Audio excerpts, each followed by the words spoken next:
I wanted to show you how to navigate the Children's Leaders Manual.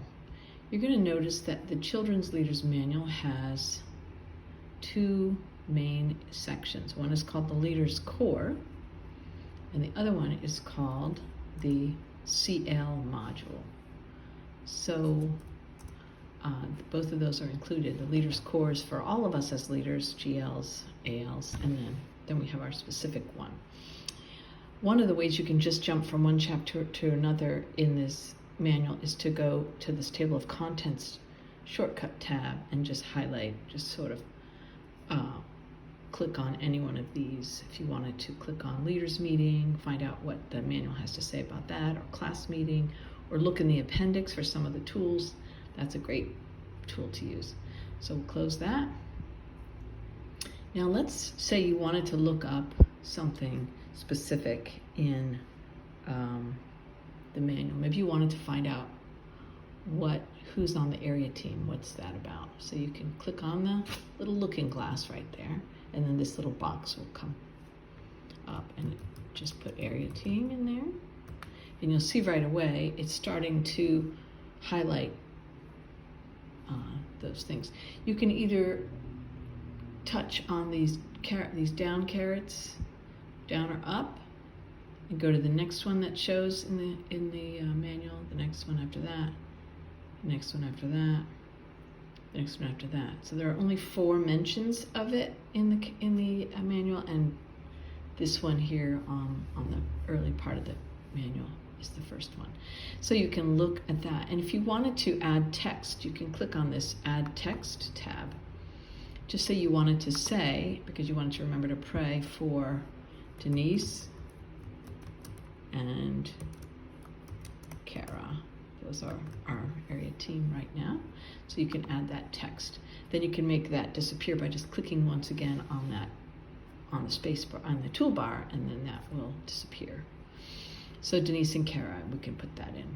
Now, if you are looking for, maybe you want to know more about praying for the students.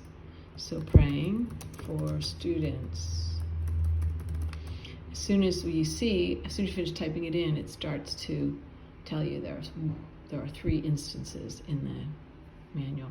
Now you can move forward, as I said, using these downward little marks, caret symbols, or you can just hit the enter key and it'll take you to the next occurrence. So here under prayer, it takes your attention to the appendix.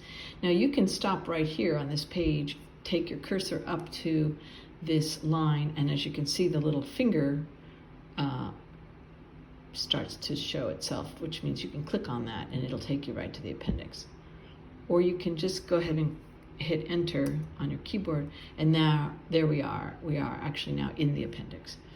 And this is a page here that gives us the prayer for students.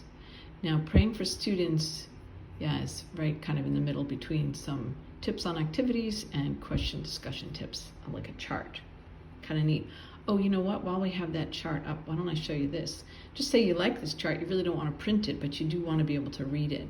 You can just simply go over here to this little turn icon, rotate icon, and you can rotate your page. So now it's landscape instead of portrait. Then you can turn it back to the way it was. Also, you can look at 2 pages at once. Whoa, that expands it. Wow, that's great. To the whole page. If you want to see the whole page, that's great. So you can magnify it to fit to screen. Then you have the page view. You can do 2 pages at once by clicking 2 pages. So just say you want to refer to a couple different pages. Here's one, for example, this opener tip sheet. Maybe you want to look at both levels 1 and 2 and 3 and 4 just to compare some ideas. So you might want to look at both at the same time. But if you just want to look at 1 page at a time, then you just go back to the single page. Okay, so if you decide you want to go to, say, the core beliefs and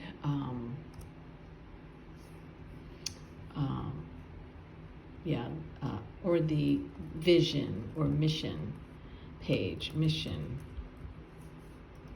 there are 12 occurrences of that. Mission, vision, core values, and aims. You know, we have that nice colored page that is used. Sometimes we use it in training, and sometimes we use it to refer to when we're doing in our prayer time. But here, for example, you might want this page, this aims page. You might want both this page, which is page 29 of 106, and you might want also the page before it, 28. Maybe you don't want to print it per se because you don't want to use, you don't have a color printer or something. But you know what you could do? Since you know it's 28 and 29, you could just go to the printer icon and just print it to a PDF file on your computer, and then you can look at it anytime you want. So you don't have to be leafing through the manual every time.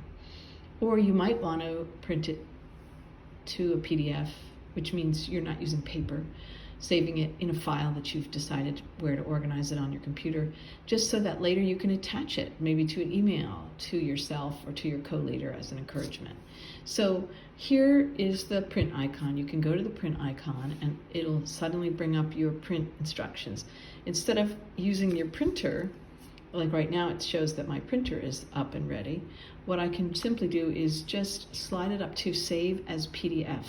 So now I'm going to save as PDF, and I just want to save that one page, and I forget what page it was now. Do you remember? 30, I don't know.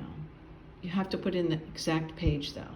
Was it 29? Oh, it was. I think it was 28 and 29. 28, yeah, and 29. Wow. And so those are the only two pages that are going to print. Then once you hit save, then you can, it'll ask you how do you want to name it. So you want to name it aims, whatever you want to call it.